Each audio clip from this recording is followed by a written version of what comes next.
দেখো এটা খুব ইন্টারেস্টিং লাগবে যদি তোমরা বুঝতে পারো। The equation of bisector of angles between two given straight line, যদি বুঝতে পারো খুব ভালো লাগবে। এইটা বুঝতে গেলে তোমাদের ক্লাস 10 এ লোকাস বলে একটা চ্যাপ্টার পড়েছিলে, সেই লোকাসের কনসেপশনটা একটু লাগবে। তো ধরে নাও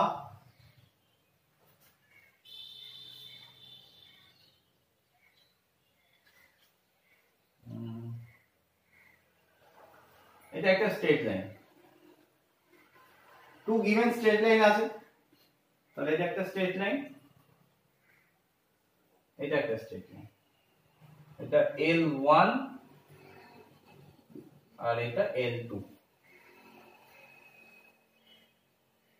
তাহলে L1 স্ট্রেট লাইনটাকে আমি লিখলাম, ইকুয়েশন লিখলাম a1x plus b1y plus c1 is equal to 0, এটা L1, R a2x plus b2y plus c2 is equal to 0 নাম দিলাম L2। তাহলে দুটো স্ট্রেট লাইনের ইকুয়েশন আমি ডিফাইন করলাম, আর দুটো স্ট্রেট লাইনকে আমি ইন্টারসেক্ট করালাম একটা পয়েন্টে, যেটা লিখলাম A। এইবার বলো the equation of bisector, তাহলে এটা আমি এদিকে লিখি তোমাদের বুঝতে সুবিধা হবে। আমি মনে করো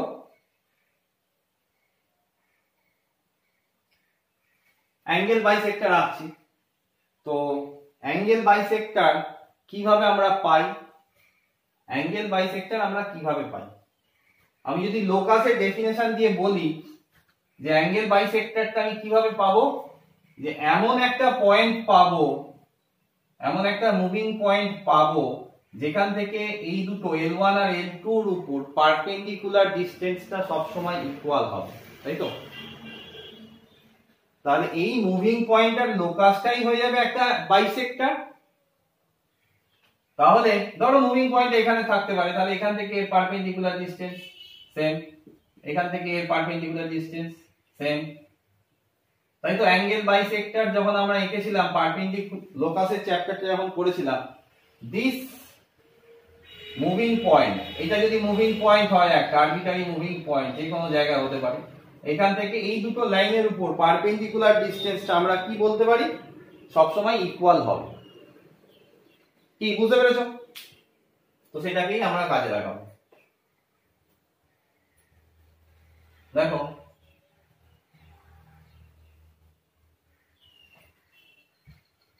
যদি আমি ফার্স্টে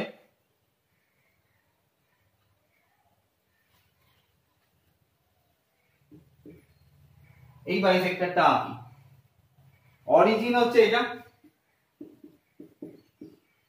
খেয়াল করো এই অরিজিনটা দুটো স্ট্রেট লাইনের, এই L1 স্ট্রেট লাইনটা অরিজিনের এই দিকটা হচ্ছে অরিজিনকে কন্টেইন করছে, আবার এই স্ট্রেট লাইনটার লেফট সাইডটা অরিজিনকে কন্টেইন করছে।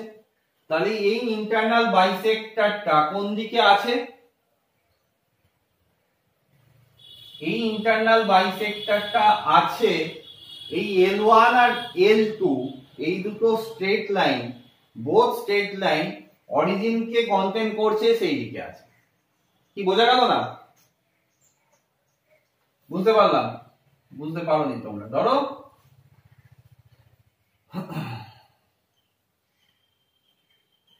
এটাও তো একটা বাইসেক্টর, এই দুটো লাইন এখানেও তো একটা অ্যাঙ্গেল করছে, তাহলে এটাও একটা বাইসেক্টর।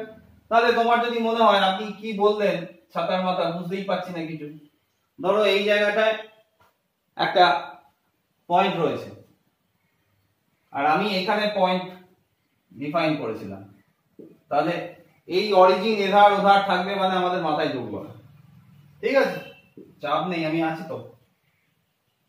দেখো যখন আমি এই পয়েন্টটা করলাম, এইটা দেখো ভালো করে, এই পয়েন্টটা, এই L1 স্ট্রেট লাইনটা কোন দিকে আছে, রাইট হ্যান্ড সাইডে রয়েছে, এই রাইট হ্যান্ড সাইডে কে রয়েছে, অরিজিন রয়েছে, রয়েছে তো। তাহলে এটা যদি পি নাম দিই আর এটা যদি পি ড্যাশ নাম দিই, P lies in the side of L1 where it contains origin বলতে পারি। আবার L2 লাইনের রেসপেক্টে তুমি যদি ভাবো এই পি পয়েন্টটা L2 লাইনের লেফটে অরিজিন রয়েছে, তো পিটা অরিজিনের দিকেই আছে, কারণ L2 লেফটে পি আছে, আবার L2 লেফটে অরিজিন রয়েছে। তাহলে এই যে ইন্টারনাল বাইসেক্টরটা আমি পেলাম, সেইটার উপর যে কোনো আরবিটারি পয়েন্ট অরিজিনের দিকেই আছে। কিন্তু দেখো এইটার ক্ষেত্রে দেখো L1 এর রাইট হ্যান্ড সাইডে পি ড্যাশ রয়েছে, তাহলে এইটা যদি L1 হয়, আমার হাতটা যদি L1 হয়, L1 এর রাইট হ্যান্ড সাইডে কি রয়েছে, অরিজিন রয়েছে তো। তাহলে এর রাইট হ্যান্ড সাইডে অরিজিন রয়েছে, এর রাইট হ্যান্ড সাইডে কি রয়েছে, পি ড্যাশ রয়েছে। কিন্তু দেখো ভালো করে, L2 লেফট হ্যান্ড সাইডে অরিজিন, কিন্তু L2 রাইট হ্যান্ড সাইডে পি ড্যাশ রয়েছে। এইবার আমাদের ঢুকলো মাথায়। নিশ্চয়ই বুঝতে পেরেছো? বুঝতে পেরেছো তো? L2 লাইনটার লেফটে অরিজিন, L2 লাইনটার রাইট হ্যান্ডে পি ড্যাশ। তার মানে আমি দুটো টাইপের বাইসেক্টর পেলাম। একটা বাইসেক্টর পেলাম কি, যে বাইসেক্টরটা কন্টেইন করছে অরিজিনকে, আবার যে বাইসেক্টরটা ওই দুটো স্ট্রেট লাইনের যেদিকে অরিজিন আছে সেদিকেই লাই করছে, এটা আমি বলতে পারি। আর আরেকটা স্ট্রেট লাইন কি পেলাম, এই আরেকটা বাইসেক্টর কি পেলাম, সেই দিকে রয়েছে, যেটা কিনা একটা স্ট্রেট লাইন যেদিকে অরিজিন রয়েছে তার দিকে আছে, কিন্তু একটা স্ট্রেট লাইনের রিভার্স দিকে রয়েছে, অপোজিট দিকে রয়েছে, অপোজিট টু দা অরিজিন। তো এইটুকু জিনিস তোমাদের মাথায় ঢুকেছে আশা করি। এইবার এটাকে আমরা লোকাস দিয়ে ইকুয়েশন বের করব। কি করব, লোকাস দিয়ে ইকুয়েশন বের করব। তো এনি মুভিং পয়েন্ট লোকাস যখন বের করব, তখন একটা যে কোনো মুভিং পয়েন্ট নিতে হবে। সেই মুভিং পয়েন্ট HK নিলাম। এইবার A1x plus B1y plus C1 is equal to 0, এই স্ট্রেট লাইনটার উপর এটা থেকে পারপেন্ডিকুলার ডিসটেন্সের ফর্মুলা আজকেই বলেছি, লেখো কত হবে, A1h plus B1k plus C1 by root over of A1 square plus B1 square is equal to, আবার এখান থেকে পারপেন্ডিকুলার ডিসটেন্স কি ইকুয়াল, তো জানি ইকুয়াল, তোমরাও জানো, জেনে গেছো, জানতে। যাই হোক, L2 লাইনটার ইকুয়েশন হচ্ছে এটা। তো এখান থেকে এর perpendicular distance A2h plus B2k plus C2 by root over of A2 square plus B2 square। তো এরপর আমরা কি করব, কোশ্চেন হতে পারে। তো লোকাস ছিল, লোকাসের জন্য HK টা আরবিটারি পয়েন্ট, HK টা এখানেও হতে পারে, HK টা এখানেও হতে পারে। তাহলে আমরা লিখব hence the equation of the moving point, বা hence the equation of locus of the moving point HK। যখনই আমরা লোকাস বের করব, তখন এই মুভিং পয়েন্ট HK কে আমরা কি দিয়ে রিপ্লেস করে দেবো, a x আর y দিয়ে। তাহলে আমি কি লিখে দেবো, a1x plus b1y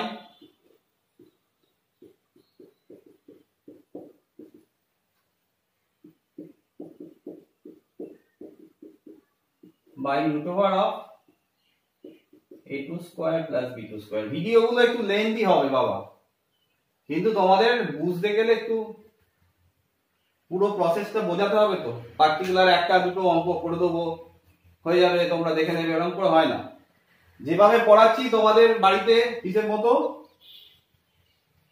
টিউশন না নিলেও হবে। আমি স্টেপ বাই স্টেপ প্রত্যেকটা চ্যাপ্টার কিভাবে ফর্মুলাগুলো আসছে সেগুলো রিডিউস করে দিচ্ছি। তো একটু টাইম নিয়ে পড়াচ্ছি, শুধু অঙ্ক করে দিলে হয়তো তোমাদের টাইমটা কম লাগতো। যাই হোক, তো এটা কি হলো বলো, এটা আমরা কি লিখতে পারলাম? এটা লিখতে পারলাম সেই equation of bisector both contain origin, মানে L1 আর L2 এর দিকে অরিজিন রয়েছে, সেই দিকে আমি ইন্টারনাল বাইসেক্টরটার ইকুয়েশন পেলাম। এবার আমরা কি করব? এই বাইসেক্টরটার ইকুয়েশন বার করব। তো এই বাইসেক্টরটার ইকুয়েশন বার করতে গেলে আমি এর যে কোনো একটা আরবিটারি পয়েন্ট আলফা বিটা লিখলাম। তো এখান থেকে এর উপর পারপেন্ডিকুলার ডিসটেন্স বার করি, এর উপর পারপেন্ডিকুলার ডিসটেন্স বার করি।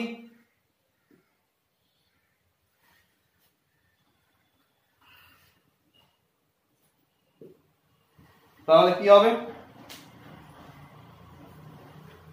এটা একটু মুছে দিই, তোমাদের নিশ্চয়ই লেখা হয়ে গেছে খাতায়।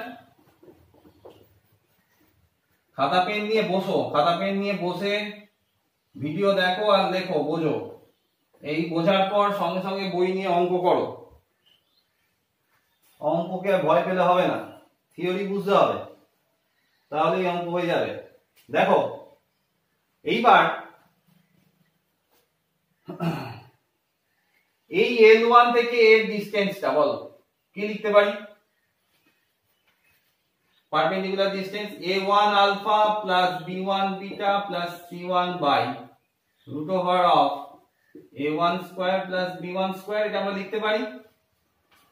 তো এই লাইনটার অরিজিন এইদিকে রয়েছে, অরিজিনের দিকেই P ড্যাশ রয়েছে, তাহলে P dash lies on the same side of the line which contains origin, অরিজিনের দিকে এই লাইনটা যেদিকে অরিজিন আছে সেই দিকে P ড্যাশ আছে, তার জন্য আমি এটা কি নেব? প্লাস নেব। বাট এই লাইনটার এইদিকে অরিজিন আর এই দিকে ডিসটেন্স হচ্ছে এইদিকে পয়েন্টার রয়েছে, তাহলে এই ক্ষেত্রে পারপেন্ডিকুলার ডিসটেন্সটা কত বলো? A2 alpha plus B2 beta plus C2 by root over of A2 square plus B2 square. কিন্তু এটা লেখার আগে কি নেব? মাইনাস নেব। কেন মাইনাস নেব? এইটা যেদিকে অরিজিন রয়েছে তার অপোজিট সাইডে, এইদিকে অরিজিন আছে কিন্তু এর এইদিকে হচ্ছে পয়েন্টার রয়েছে। তাহলে আমরা শিখে গেলাম। তাহলে এইটা কি ছিল? যে কোনো একটা arbitrary point alpha beta, locus কি লিখবো? আলফা বিটা রিপ্লেস করে দেবো কি দিয়ে? xy দিয়ে। So a1x plus b1y plus c1 by root over of a1 square plus b1 square is equal to minus a2x plus b2y plus c2 by root over of, তো এইটা হয়ে গেল কার equation? এই যে বাইসেক্টরটার ইকুয়েশন হয়ে গেল। আমি ভাই পড়িয়ে মজা পাচ্ছি, তোমরা মজা কেমন পাচ্ছ জানি না, পড়া বুঝতে পারছো কিনা। আমি পড়িয়ে মজা পাচ্ছি, আমি স্যাটিসফাইড হচ্ছি। তোমরা যদি স্যাটিসফাইড হও বুঝে একটা শেয়ার করো, এনার্জি বাড়বে, তাই তো? এনার্জি তো তোমাদের ফিডব্যাকটাই আমার এনার্জি। তো এই যে এটা হয়ে গেল, এই যে এই ইকুয়েশনটা পেয়ে গেলাম, এইটা পেয়ে গেলাম। তাহলে যেদিকে বাইসেক্টরটা রয়েছে একটা লাইনের দিকে কি ছিল? একটা লাইন যেদিকে অরিজিন রয়েছে তার দিকে P1 রয়েছে, আর একটা লাইনের যেদিকে অরিজিন আছে তার অপোজিট দিকে P1 রয়েছে। তাহলে এই হয়ে গেল ইকুয়েশন অফ বাইসেক্টর। তো এইটার একটা অ্যাপ্লিকেশন করা যাক, তাহলে একদম ক্লিয়ার হয়ে যাবে।